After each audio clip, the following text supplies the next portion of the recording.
So Eagle fans worldwide, we in the building. We late. You know what I'm saying? It happens from time to time. But we in the building. We ready to talk some Philadelphia Eagles. A lot happening with, in our opinion, of course, the best organization football. So, we'll talk about the top 10 that ESPN put out for running backs. We got 2 games on Sunday.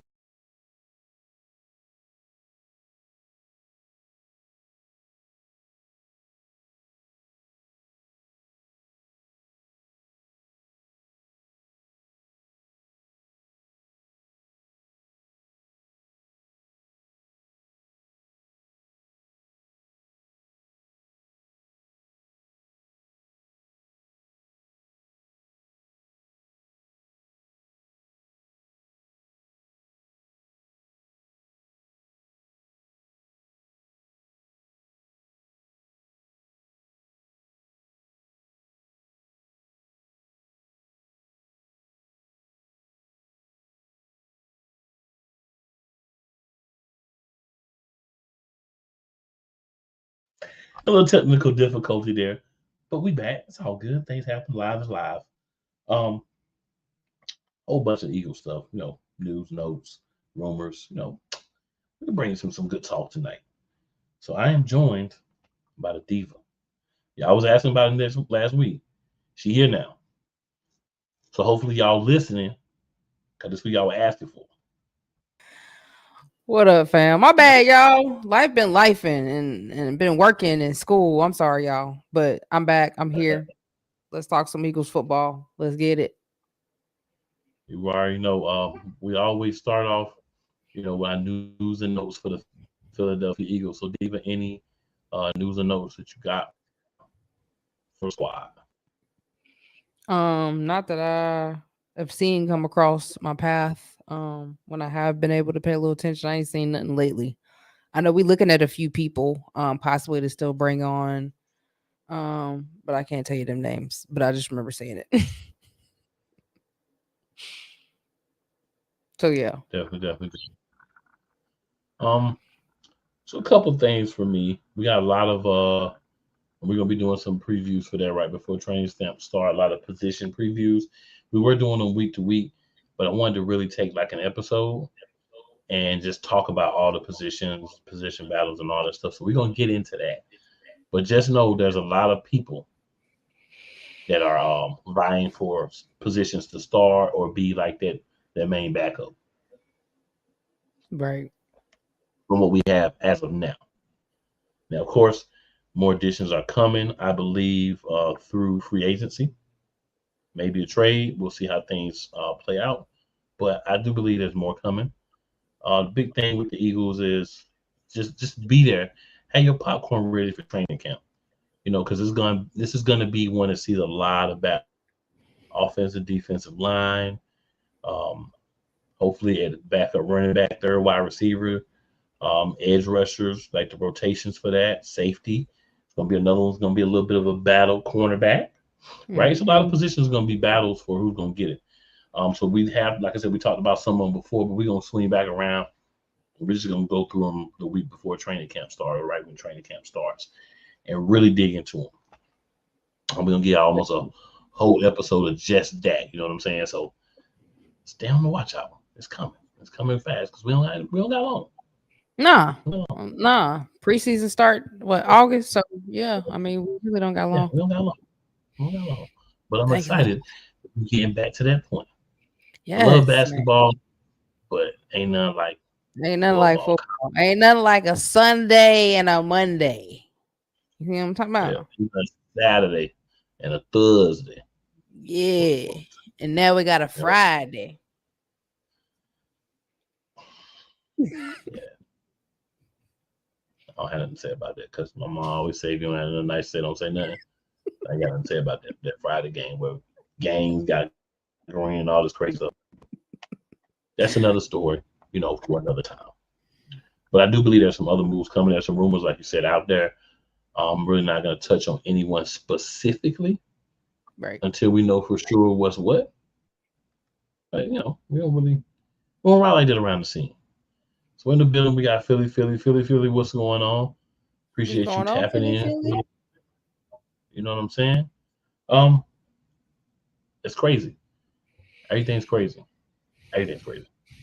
But you know, this is the time of year where, to me, you kind of let people know who you are. Like, a lot of people they don't do their shows in the off season. They kind of be chilling, like whatever, and that's fine. I'm not knocking people that roll that way, but I say this: I like keeping you in the loop year round. Some weeks there's gonna be more stuff than others, but every week we got some updates. Something happen. You know what I'm saying? We're gonna hit the depth chart update here in a moment, but we're gonna break things up with the commercials a little bit today. Just give you like little quick commercial breaks. We got a couple of different things to talk about. So before we move on to the next one, hit you with a couple of commercial breaks real quick.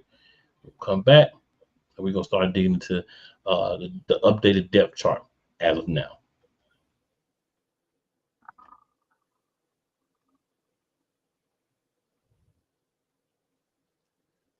Poppy J. You got the option to cry for the government. You got the option to protest. You got the option to keep buying. But this is also an option. Wise El Jefe. We're the first tech geeks. We're the first gamers. We're the first everything. Everything. Like Gen X's, we are the ones. BS3 Network proudly presents the crew from the New York boroughs who never wants that smoke. Nah, they want that fire. Poppy J and Wise El Jefe. Fridays at 9 p.m. Eastern, 8 p.m. Central. Check your local listings for your viewing and listening pleasure.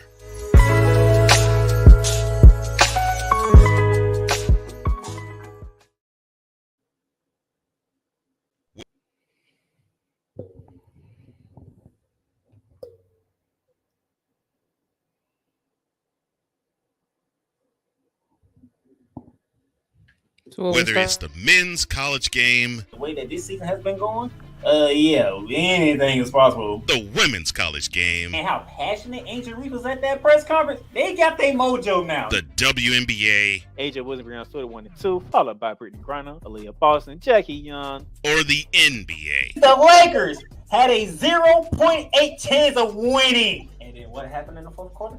LeBron James by himself outdid the Clippers. You will get any and all of the information right at your fingertips or your earlobes. Join the Playmaker as he breaks down all things basketball in Shooting Lights Out on the Playmakers blog, network, YouTube channel, and where you can find podcasts.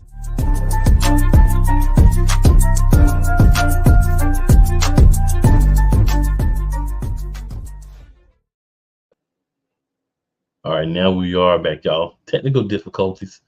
They love to pop up on you, but hey, I'm wanting to believe it is what it is. Things happen. It's live show. It is gonna be what it's gonna be. Shout out to 502 Angel Radio, giving us some shine and content there as well. It's getting a chance to have more people hear what we got to say, what we got to talk about. So we're gonna run through depth chart for the offense and defense. We already know what it is on special teams, but we can actually run through them as well. So, matter of fact, let's start with the special teams. It'll be the easiest. At punter, we got Braden Mann.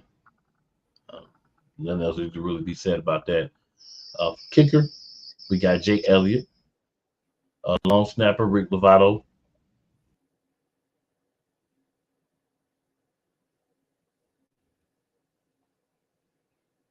You got some technical difficulties.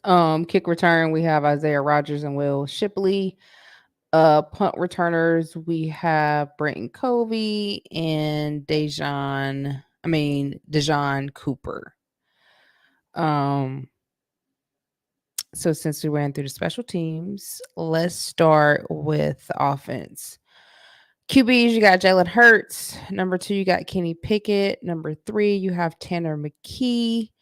Number 4, you have Will Greer. Running backs, you have Saquon Barkley. Kenny Gainwell, number 2. Why, I don't know.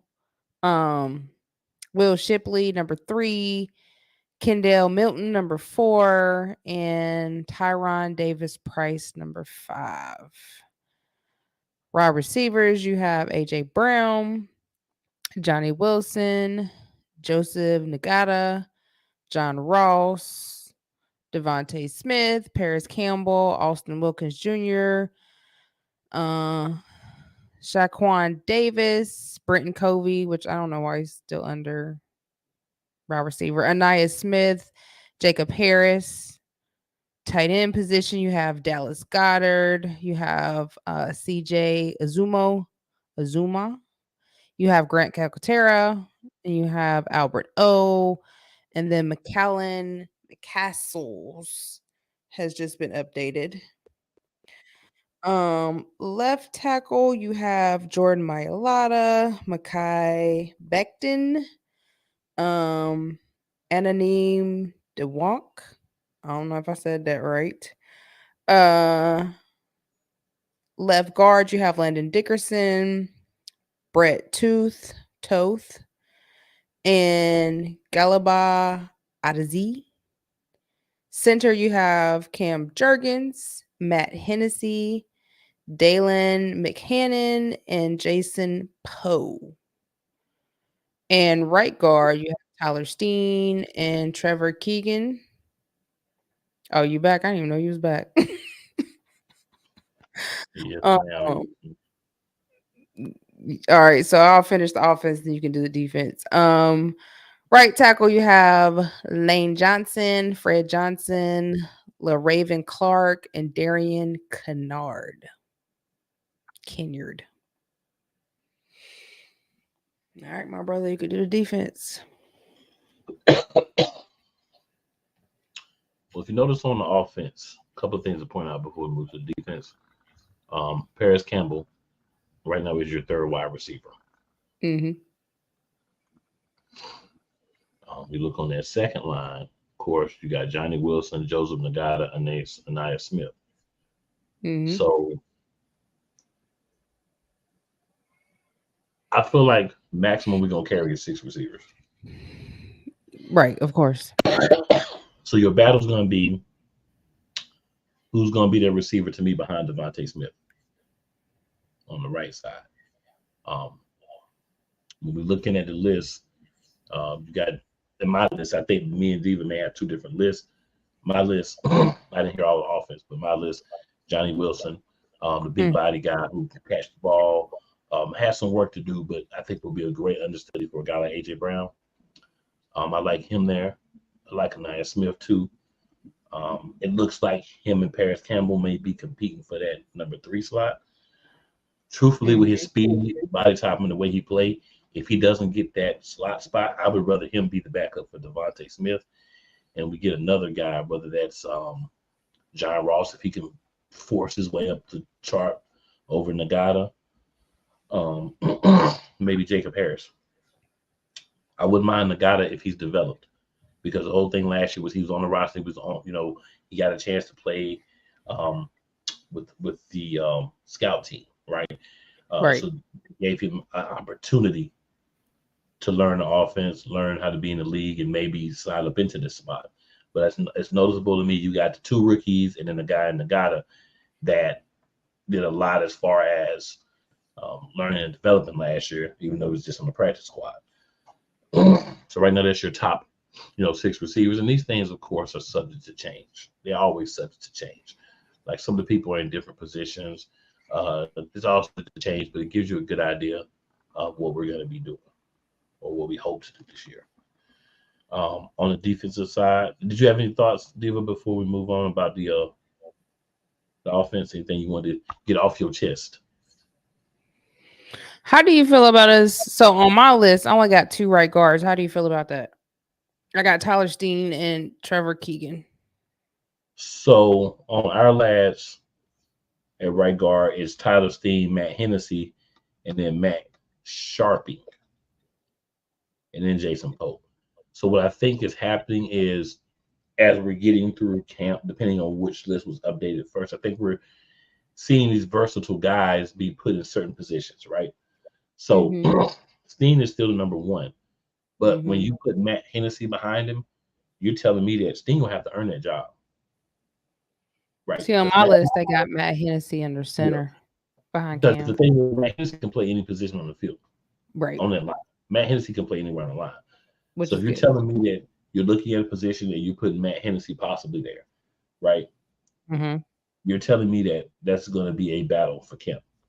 Mine shows Dylan McMahon as the backup center. I draft pick. I definitely don't think that's a good idea.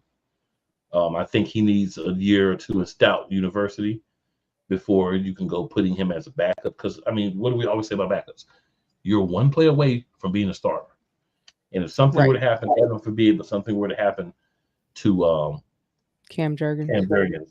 I don't want Dylan McMahon as a rookie coming in and have to play that position. I'd rather have a guy like Matt Hennessy. But the one thing about the Eagles is they do cross train. So we could be looking at Hennessy at right guard this week. You know he can play some center. We know he can play left guard, he can play tackle. So he has the versatility. And that's a big reason why we picked him up. And I'm glad that we did. A couple other guys, Trevor Keegan, aforementioned Dylan McMahon.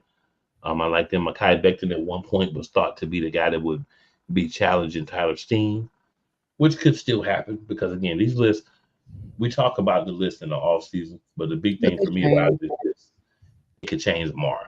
You know what I'm saying? It could feel like one guy's a lot better and put him there, and one guy don't even need to be there no more. So it could change. But if something were to happen based on the list I have, it's Cam Jurgens, Dylan McMahon, and Brett Toth.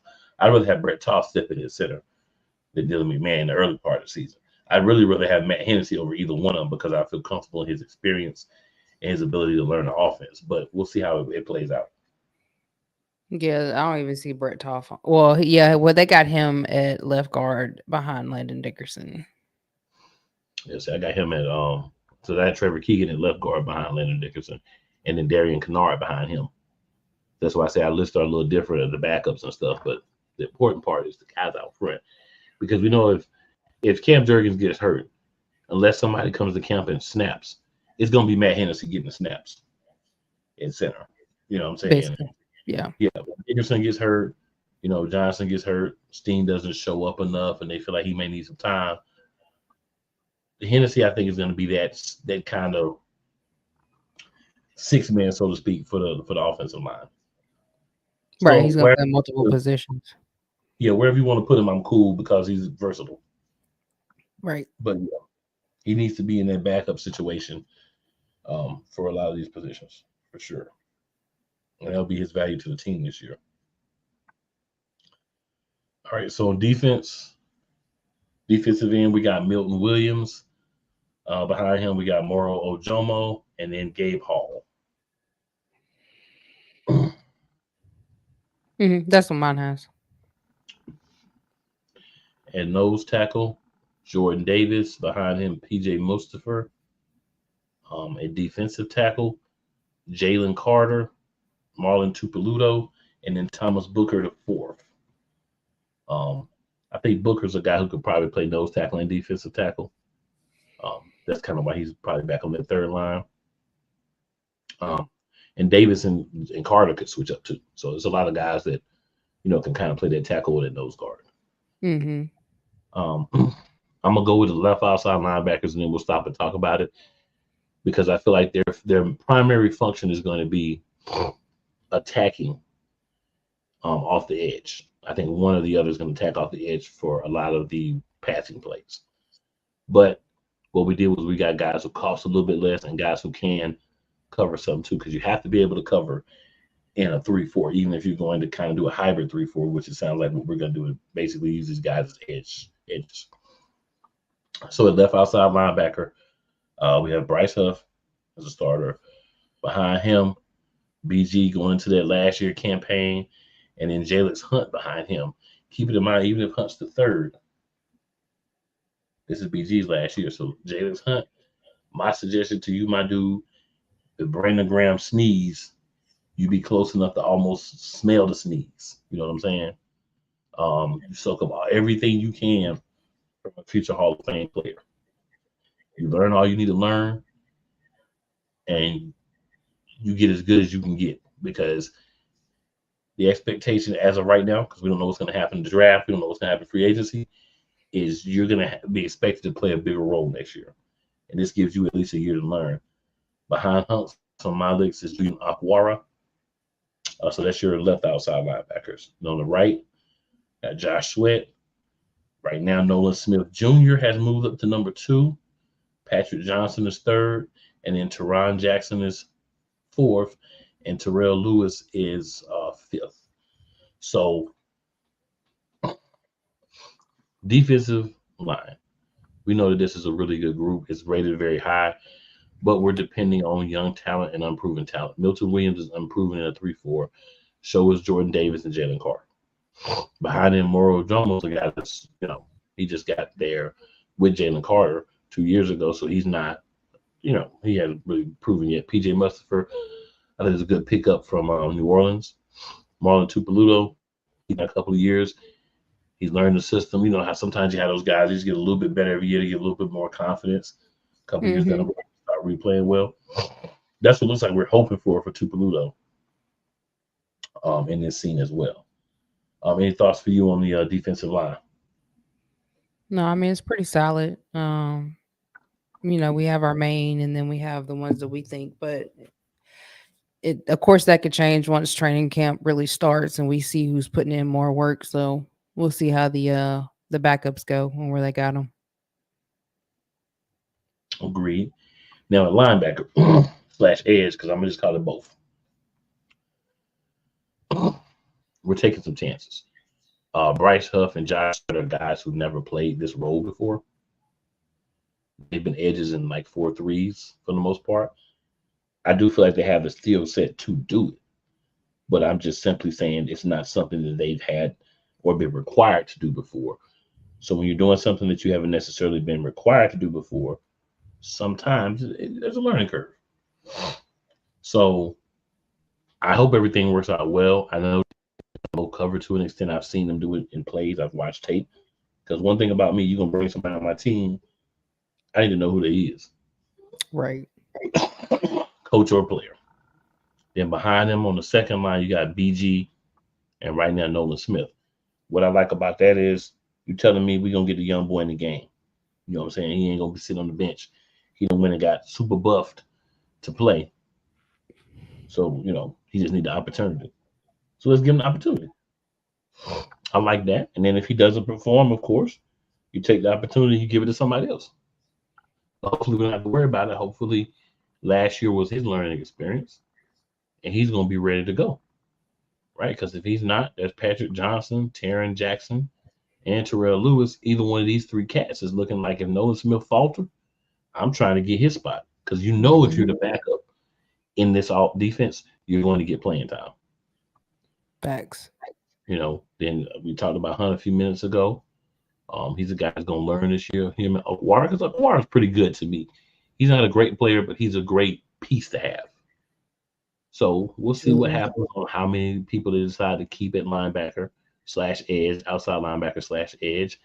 I don't think you're keeping more than probably about 5, right? Maybe 6 if somebody has some versatility.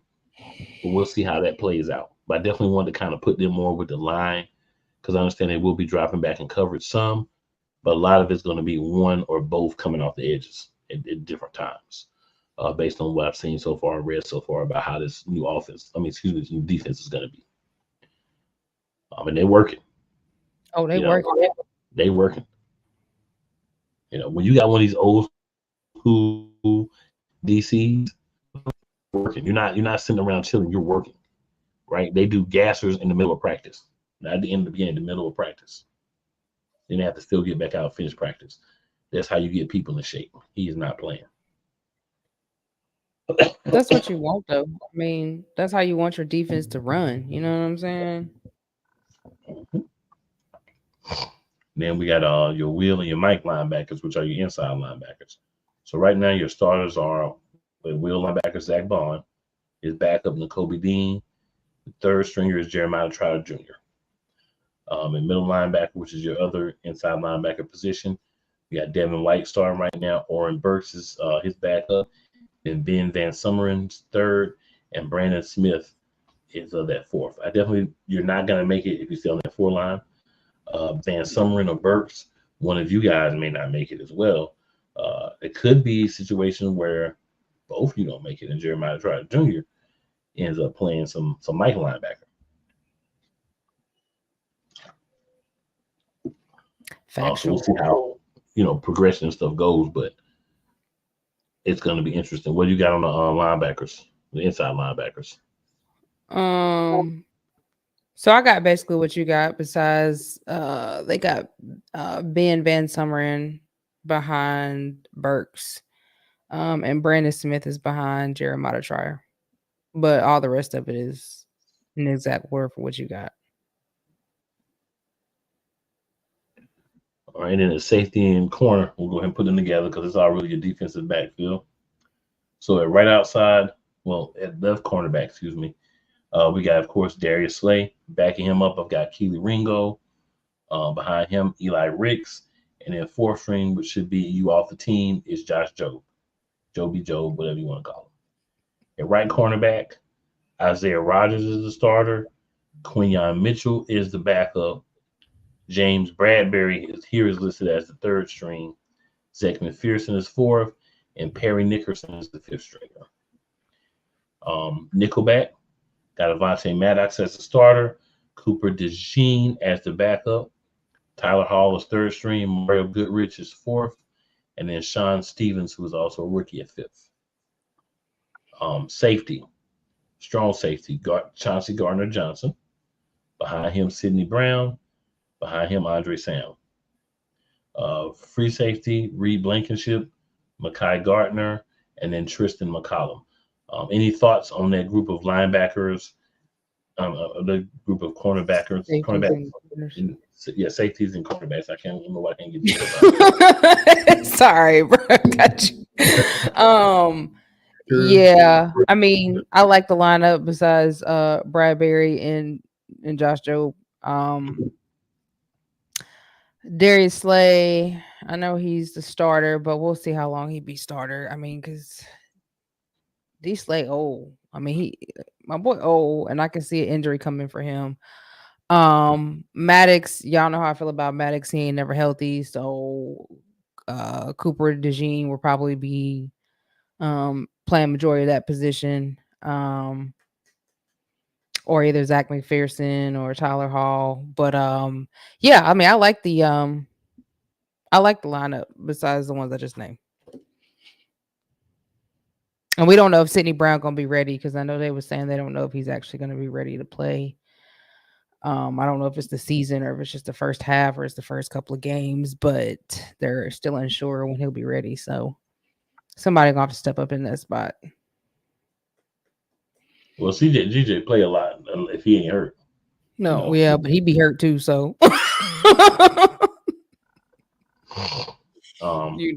Mekhi Gardner's can play either one of those positions too. If Sidney's not ready at the beginning of the year, I know from what I read it was more of a year thing because of the injury. He may not be prepared, but he should be back and able to give a lot after a couple of games into the season. Worst case scenario, right? So hoping that that's accurate. Hoping that he's gonna be ready to do the thing because we need him to do the thing. We need everybody to do the thing this year. This is not a either or, if maybe or probably. We need everybody to step up. So while we're here, Diva, we got one more thing to cover on this. So, who's your one most impactful addition? And we're just gonna go through the positions. So at running back, who's your most impactful or your impactful addition at running back? Is it one or two? Just one. Saquon. I'm gonna go Will Shipley. I agree with Saquon, but the reason I'm gonna go Will Shipley is versatility. He actually can catch out of the backfield. He's going to have a good learning tree to be under, and hopefully at some point this season, maybe after camp, he supplants Mr. Don't Gainwell as the number 2 back. I don't think anybody would argue Saquon is definitely the guy, but if we're talking about another important piece, got to talk about Will Shipley because that's why he was drafted and brought in. Oh, of course. Will is outstanding. Yeah. He's everything I've heard about him has been good so far. Oh, I watched him All right. play. And he was a beast with Clemson. Yeah. Quarterback. I mean, we really only got one option here that you can really pick up. Man, You have to be new to qualify for that, and that's going to be Kenny Pickett. To me, the reason Kenny Pickett is important is because he plays well when he gets opportunities. He turns into draft picks or a player for us.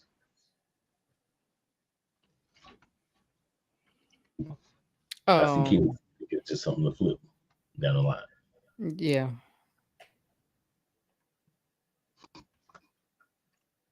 All right, and then not a lot of additions, but we do have some additions at these positions. On the offensive line, who would be your most impactful addition so far? Obviously, we haven't gotten into hitting or anything, but just on what you've seen and read so far, who would be your most important addition? On the offensive line, Yep. I would probably say Matt Hennessy. I like Matt Hennessy. I figured you would go with Matt Hennessy. I'm gonna go with Mekhi Becton because I think that besides Hennessy, he's the guy that's going to be most ready to play like tackle or guard if something were to happen to someone, and may end up in that battle with Steen to be the starting right guard. So I think Becton has a great opportunity, and he's got one of his old teammates, on the team as well to kind of push him and hype him up and Bryce up. So I think Becton's another guy because obviously I would definitely say Matt Hennessy first, the versatility we talked about earlier, but picking somebody outside of that. All right, so at wide receiver, who would you say is our biggest addition? I'm gonna go with the rookie Johnny Wilson. You going with who? Johnny Wilson? Mm-hmm. I'm going to go with Paris Campbell. I figure you're He gonna knows pick the him as well. offense. He knows Sirianni, so he has some comfortability level.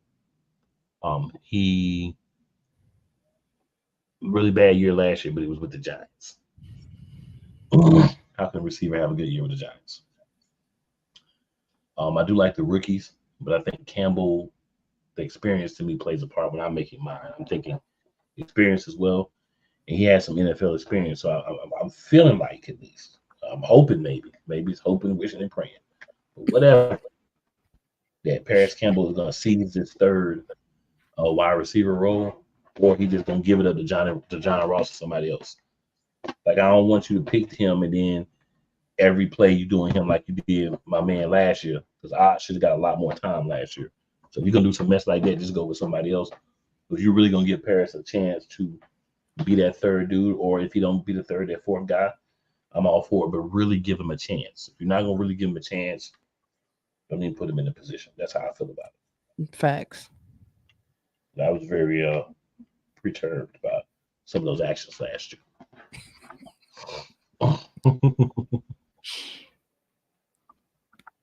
We ain't gonna open up those old wounds. They're still healing. All right, on the defensive line, who you think the best addition? Ooh, Jesus. A lot of it is there either because a lot of That's guys a were there. lot. Yeah. Dang, man, you gotta break that down by position, because On the defensive line, you just got the end, the nose tackle, and the defensive tackle. I'm gonna go PJ Mustafa. Because I obviously want to pick somebody that wasn't on the team last year, and there wasn't a lot of people that weren't on the team last year. no. I think he's a good pickup. He should slot right in. He can play nose. Hopefully, he can play defensive tackle as well to kind of get at the rotation more meaning at times. Versatility. He's already got some years in the league. He was an unrestricted free agent from New Orleans, so a lot of the guys that we get from New Orleans work out well. So hopefully, he will continue that trend for us. I'm gonna go with Gabe Hall. Yeah, it wasn't a lot of choices online. Yeah. Fair enough. All right, so we'll do linebackers as a whole group. So we'll do the outside and the inside linebackers. Who do you have as your most impactful addition? JT Jr.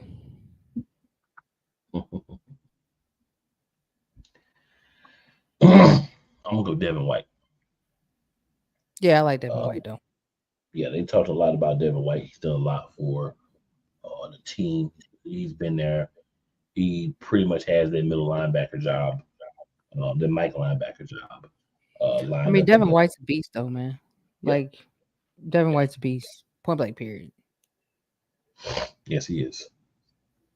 And I hope he gets the opportunity to show everybody this year the kind of beast he is.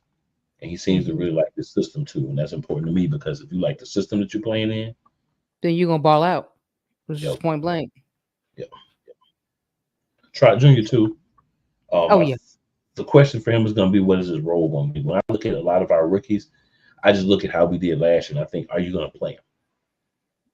Not that they can't. Not that they're not a significant piece. Well, sir, like, sir, we gotta wipe that out because last year we had defense coaching was atrocious, and now we actually have the bread and the butter. We don't have the off brand. The off brand. So the bread and the butter should know how to use these players. I mean, he's been coaching for a very long time. So I would pray and hope that he knows the strength of these players and how to use them and where to put them. And it also depends on each team and each play. You know what I'm saying? Is you got to be able to match what they putting out there on the field every quarter. You know what I'm saying? Sometimes you got to switch them up, put them in different positions. I hope we are the amount of depth that we have on the defense. I do hope that we are doing what we did the year before last and rotating people. So everybody's fresh and not just out there like dried up beans trying to play. But we that from our memory. And I think, I really do think that Vic Fangio will know where to place Jeremiah Trier Jr. And I'm sure he's watching his strengths and weaknesses and probably working on his weaknesses. So I can see him being real strong maybe about week 3-4 once he getting good rotation. But yeah, I see him doing real good with the rookies. I feel like he's gonna be able to really show their strengths and place them where he feel like they're strong at in different parts of the game. I feel it. I just hope that we're not, because the thing is tight games, right? Early in the year, tight games, it's hard to put your young guys in because you don't quite know. Like, you know what you've seen in practice, but you don't want to get them in a situation. It's like, and they do, they just make that one mistake and get ate up and lose a lot of confidence. So that's kind of more what I think about it. I do agree. They should use the rookies more and they should be available later in the year to be impact people for the team. But I just kind of look at it like, are they going to get so enthralled? Like, for instance, Will linebacker, where Trout's third at. Are they going to get enthralled with Zach Bond and then Kobe coming back and staying healthy for the most part? Is Trout going to see a lot of minutes there, right?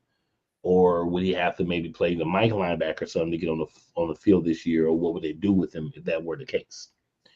So I just kind of look at it like that. But I do agree, like, it should be better than last year. We shouldn't have those same situations that we had last year at all.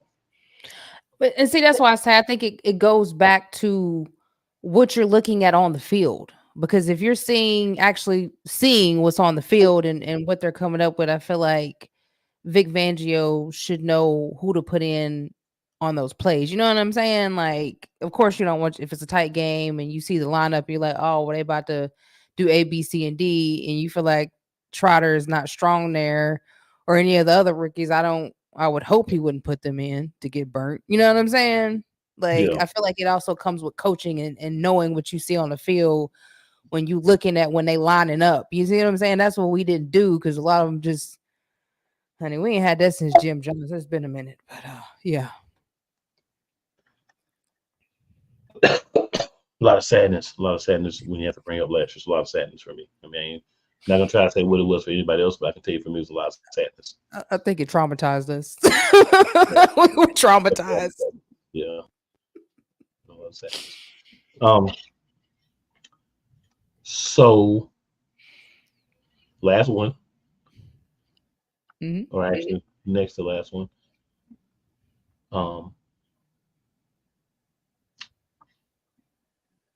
Safety.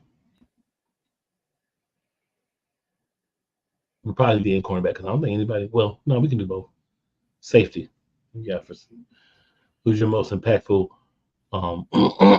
new safety? I'm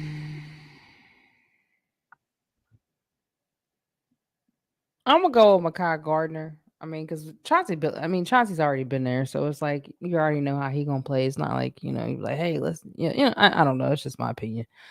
Yeah. Well, I'm gonna cheat and go with CJ because he technically is. He's I'm cheating and go with that. He was here before, but they're a different coach.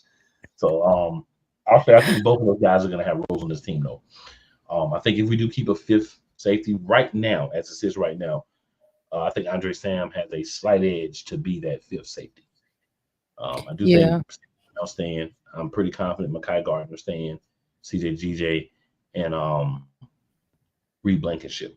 And the only way that doesn't happen is if they decide they want to be a little heavier in corner, and they use Mitchell and DeJean some at safety as well, which is a possibility just based on what they did in the preseason with them when they were going through drills and different stuff. They had them in different positions, and they're young and they're not going to be starters at the corner this year. I don't think, because I don't think Quinyon Mitchell is going to take that spot from Isaiah Rodgers.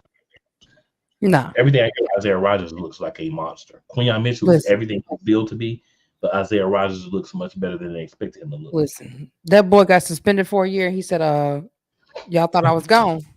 That's what he said. Yeah, y'all thought I was gone. Oh, I'm back. So yeah, I don't see that. I don't see that happening. Isaiah Rodgers has that locked in and locked down. Right. And speaking of that, I think we can agree he's going to be the most impactful cornerback. But outside of him, I mean, there's two choices. Which one you want to take, Quinyon Mitchell or Cooper DeJean? I'll take the other. I'm gonna go with Coop. What I like about DeJean is the ability to play the nickelback and safety off the breaks. Like he already knows how to play those. Quinyon, what I like about him is he doesn't talk. Right, he just go out there and do it. You got AJ Brown over there just chirping. And AJ Brown's a chirper, like my man chirp. 1K always open. You do believe he always open. But what I like about Quinyon is professional, real professional with it. He's there to get the job done. Nothing but love and respect for those guys he's going up against.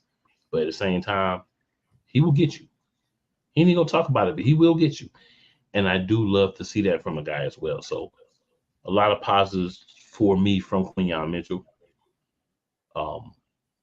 Cooper DeJean as well. And Isaiah Rodgers, man, is killing it. So I look forward to what they can add to the defense, right? And what they can take away from the other team's offense when they're on the field as they get experience. How are they going to play off them? And these are two guys that are going to get time. Let's be clear. Mitchell may play a decent amount at cornerback, right? So let's be clear. And then we already talked about nickelback Avonte Maddox. These are two guys they're gonna have to play this year. Listen, there should be lockdown going down that field. There should not be long plays where wide receivers or tight ends are just getting off. You hear me? There should be help. There's enough help to go underneath and over the top. Okay. So I don't want to see no holes. I don't want to see nobody playing 5 yards off of one another. If so, make sure you got somebody back there or up on them that can stop them. It ain't no excuse this year. Not as many people as you got in cornerback and safety. There should be no problem on those two sides of the field. Period. No excuses. None. And shout out to man Benny Boone, the Benny Boone creation on for both of us. You know what I'm saying? It just happened. We didn't even talk about it. It was just end up both with the Benny Boone creations on. That's that brother and sister chemistry. It be happening like that sometimes. So good people, commercial break. This one will have to be a little long because we did a lot of talking there. But we're gonna be back. We're gonna get into this first game, game number 9, and we'll move on from there. Just gonna say it like that. Even some of these wins, man, it just don't make me happy. Just don't make me happy. Cool McCain. You thought you wanted to go through against Chad Gable, but you didn't. And I'm gonna tell you why. Chad Gable would take everything that Gunther's done and bury it. The Playmaker. It was on site. AJ Styles walked out there, seen LA Knight. Oh, okay. Then LA Knight hopped out the car. Let's go. Break down everything in TNA, AEW, and all of the WWE programming. Join these two kings, monarchs of wrestling, live every Monday at 6:30 p.m. Eastern, 5:30 p.m. Central on the Play Caller Sports Talk YouTube channel. Get in the game at BetUS, America's favorite sportsbook. Over 50 sports, live betting, online casino, horse racing, esports, and more. Start now and enjoy easy deposits, fastest payouts, and the biggest bonuses. And for over 25 years, BetUS is a name you can trust. Mention TV 150 now and get up to 150% in bonuses. BetUS, we've got your game. Call or visit BetUS.com now to join.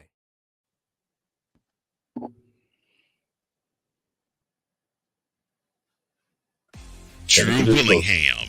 In this case, yeah, you put the blame on Kyle Shanahan for apparently not preparing the team enough for the overtime rules, supposedly.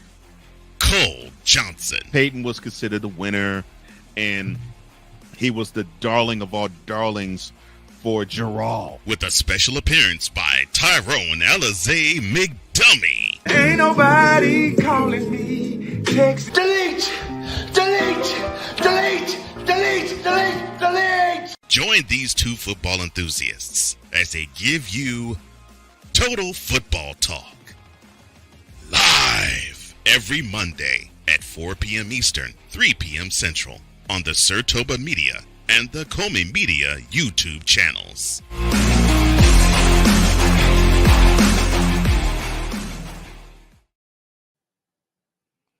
And if you're watching, we're gonna go ahead and leave a link for BetUS up there. So that way, if you want to, go on there and make a couple of bets, just use our link. That way, we can get a little fun. Just keep things moving around here. Upgrade, so make some things happen.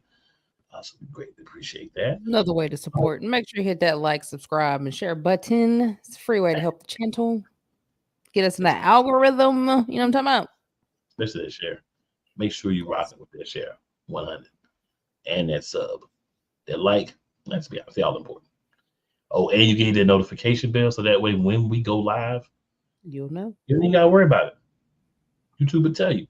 They try and look out for us and you. The cookout and y'all. Let's do it. No.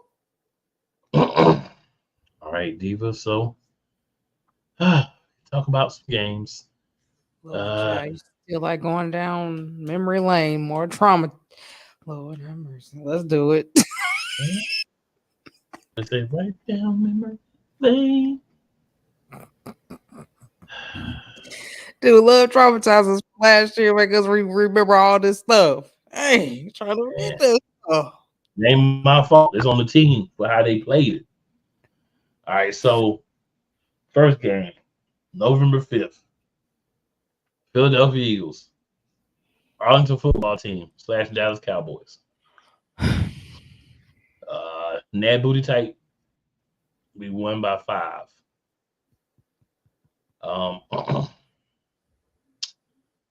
Diva, your thoughts on the game? I knew then that, that was 2 games before our actual collapse, and we sank and we didn't come back up. And I knew that game, which you could start to tell anyway, the first 4 or 5 games, that we were winning by the football gods. It wasn't that we were a great miraculous team that went to the Super Bowl year before last. I mean, that year before, you could tell that we were starting. The Dallas Cowboys really exposed our weak areas. They had already been exposed, but they really exposed them. Um, the football gods was just with us that game. And of course, we were at home, so that helped a little bit. But that game, we listen. It shouldn't have been that tight. That donut hole that we had was wide open. CeeDee Lamb was balling.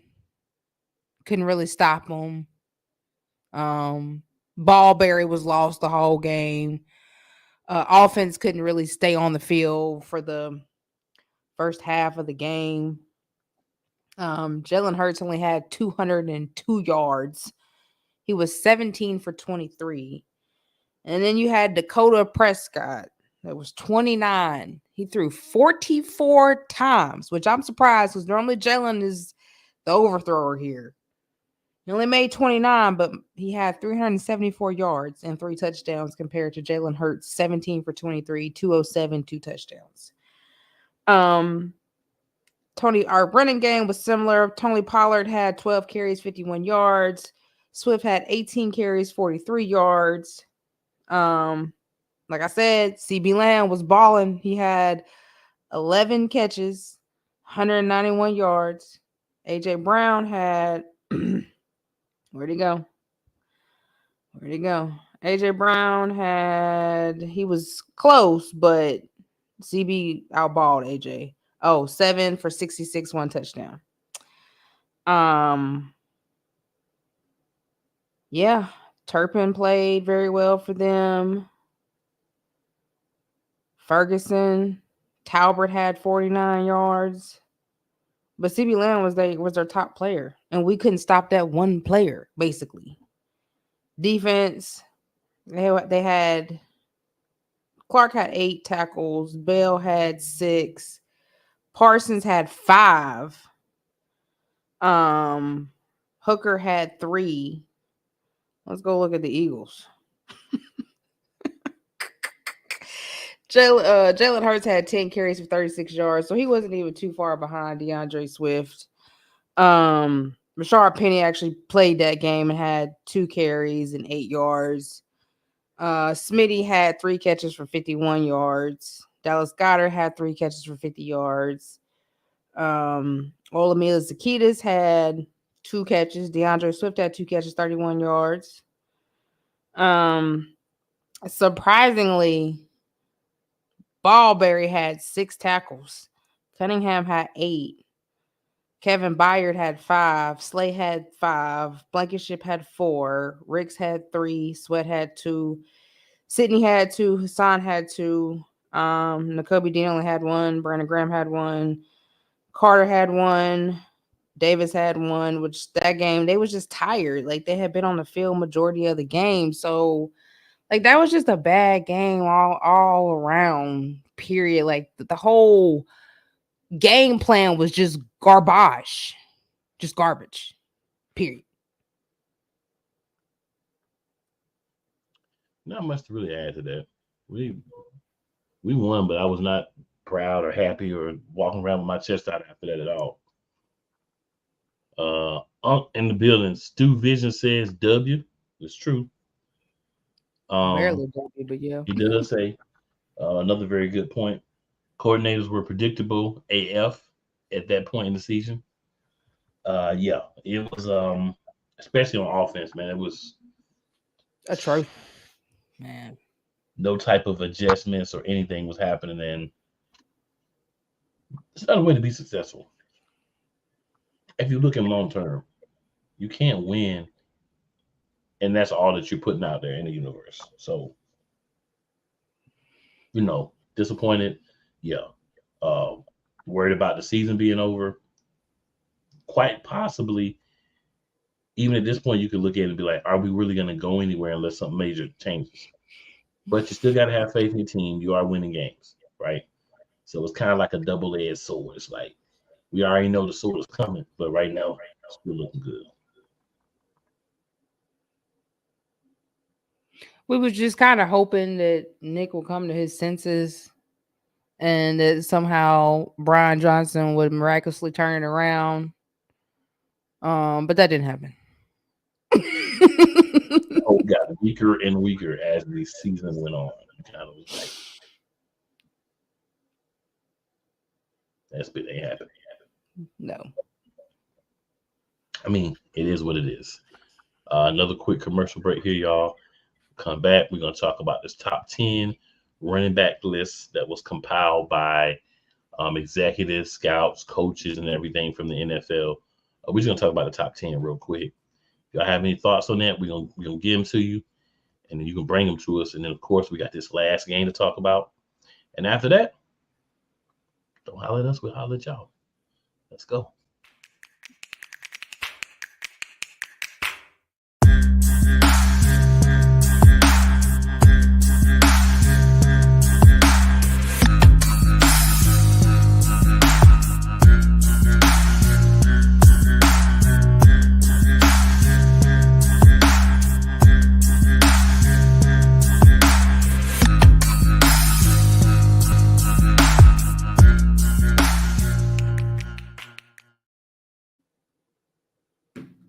Whether it's the men's college game, The way that this season has been going, yeah, anything is possible. the women's college game, And how passionate Ancient Reef was at that press conference, they got their mojo now. the WNBA, AJ Wilson on Twitter 1 and 2, followed by Brittany Griner, Aaliyah Boston, Jackie Young. or the NBA. The Lakers had a 0.8 chance of winning. And then what happened in the fourth quarter? LeBron James by himself outdid the Clippers. You will get any and all of the information right at your fingertips or your earlobes.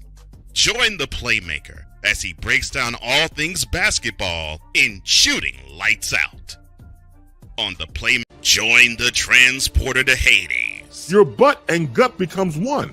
Join the reformer of hooker whores. This is my daughter, Placenta Booty Johnson. Join the bronze god. Whenever you are in distress, take off your baseball cap and throw it in the air. Join your very own superhero of broadcasting, Chris Bass. So whatever color crayon they get, they palm it and do 2 circles, and that translates to, I can be the black people. As he takes you through the week's paces in Baseline. Live every Saturday at 8 a.m. Eastern, 7 a.m. Central, Pacific Time Zone people, just stay asleep when this is on live and just catch the recording. Oh, I'm sorry. Exclusively on the Chris Bass YouTube channel. Everything Boston. I love you morons. You Kids on the Block, New Edition. Dear whatever the law firm is. Sincerely, the U.S. Supreme Court. Ben Affleck, Matt Damon. Go yourself again, Jason Whitlock.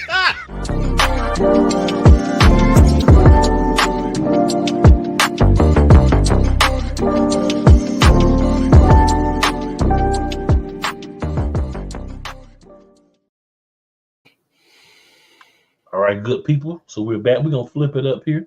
Diva is going to give y'all this top 10 running back list, and then we're going to talk about it real quick. Okay, so number 1, we got Christian McCaffrey. Number 2, we got Breece Hall, New York. Number 3, got Nick Chubbs. Always belongs at the top. Number 4, we got Saquon Barkley. You know it. Number 5, we have Jonathan Taylor. Number 6, we have Bijan Robertson. Number 7 is Josh Jacobs. Number 8 is Jamar Gibbs. Number 9 is Derrick Henry. Number 10 is Travis Etienne Jr. You know, I like this list because it's got a couple of OGs on there. It's got a couple of guys that kind of have proven themselves. It's got a couple of young guys that haven't been around too long, but you can see the elite talent.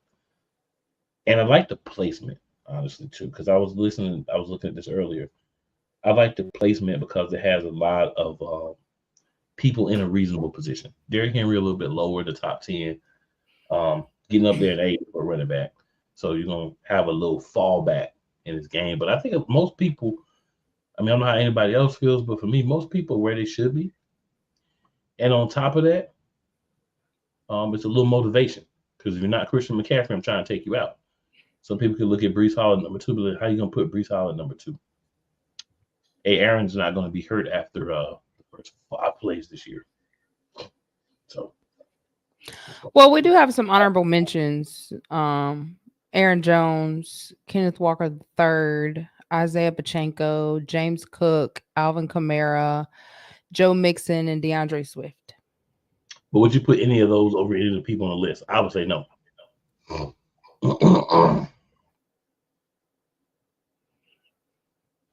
That's the thing for me.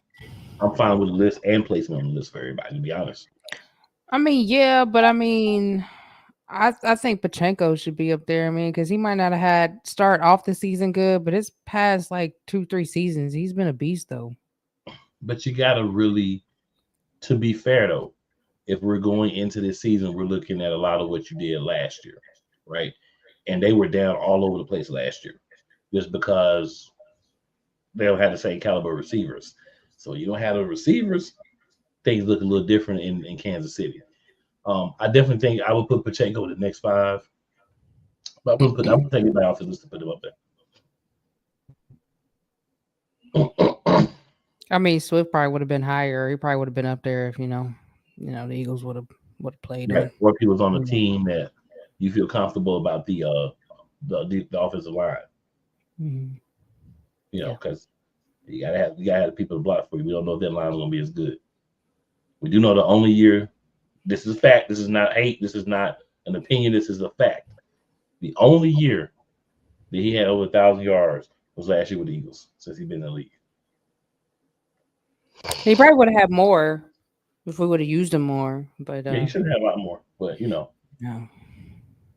That's beyond his control, I'm sure. It was beyond all of our controls. Except for one Nicholas TP Sirianni. He don't matter. It's just a cheerleader. He doesn't matter. Okay.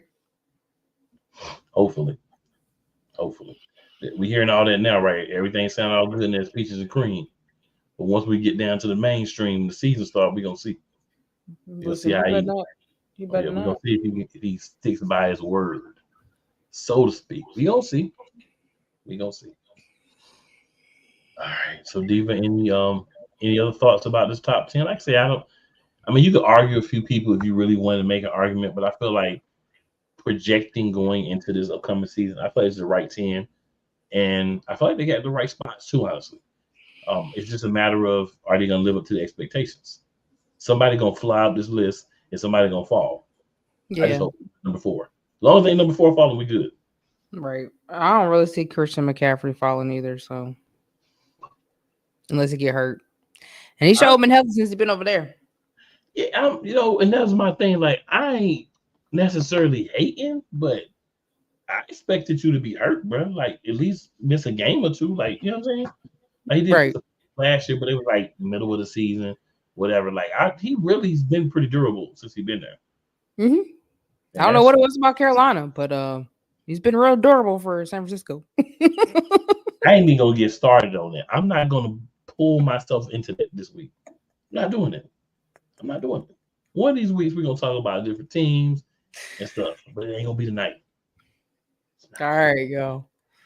Right, so last thing we're gonna do before we get up out of here, good people, for the evening, we gotta talk about the next game that we had.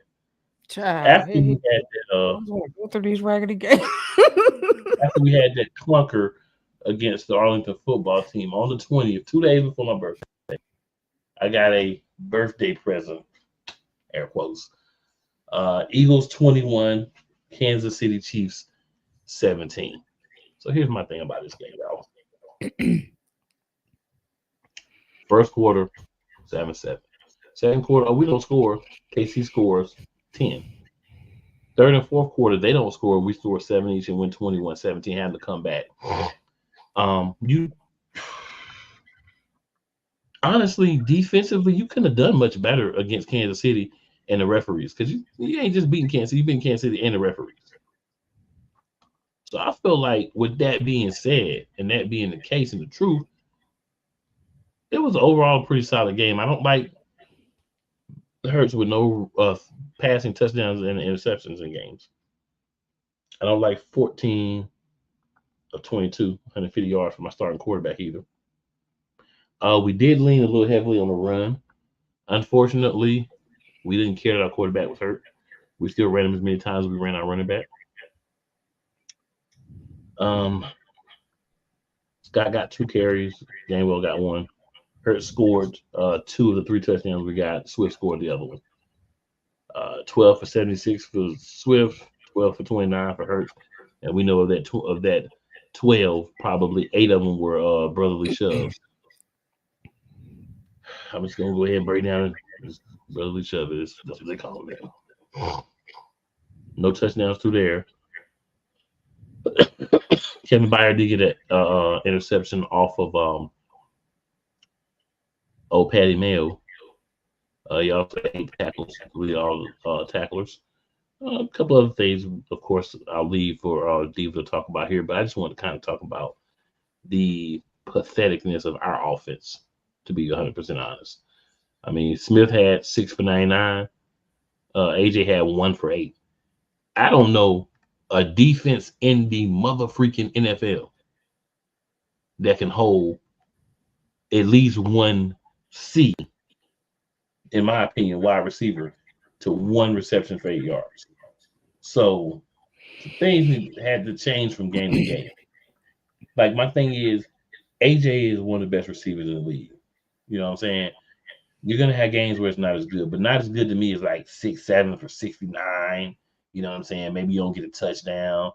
Maybe 4 or 5 for 75. If you bust one of them big plays open to something, maybe you don't get a touchdown. But 1 for 8? That's unacceptable. And I put it on Jalen Hurts, the play calling.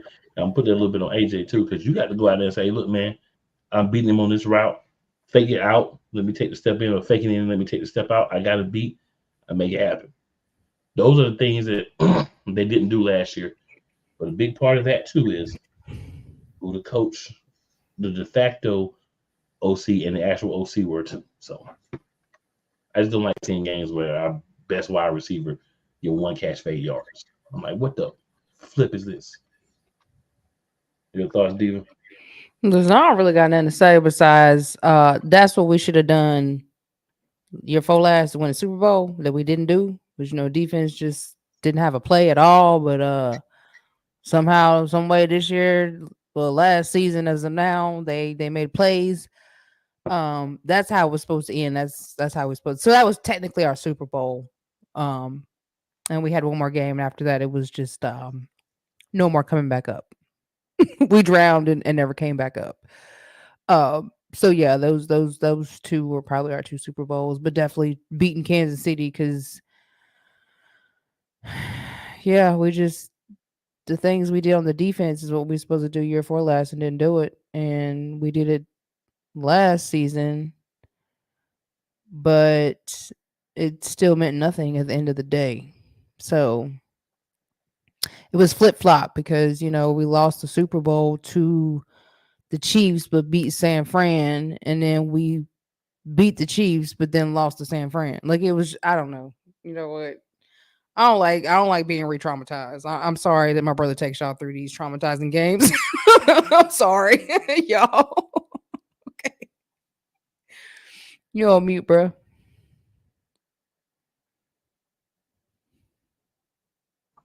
We got to know where we came from, where we lost it last year, so that we can get prepared for the next season. And I just want to say, I know she likes to talk about, I don't know why he takes you through that. I'm going through it too. I don't know why he take y'all through that. I'm going through it too. But you got to remember, like, what happened. Like, I'd like for us to see, once we start a new season, what happened last year. what was the problems or what was the good things, right? Whatever it is. Hopefully this year, we get ready to do this. It'll be longer, and we'll be talking about winning the Super Bowl. Listen, but last year was a year. There was just, it's not even a year you can explain. You know what I'm saying? Right. So it's just like, yeah, man, that's not where we were supposed to come from. Like where we came from year before last is not where we were supposed to be going last year. Okay. And yeah, it's just traumatizing.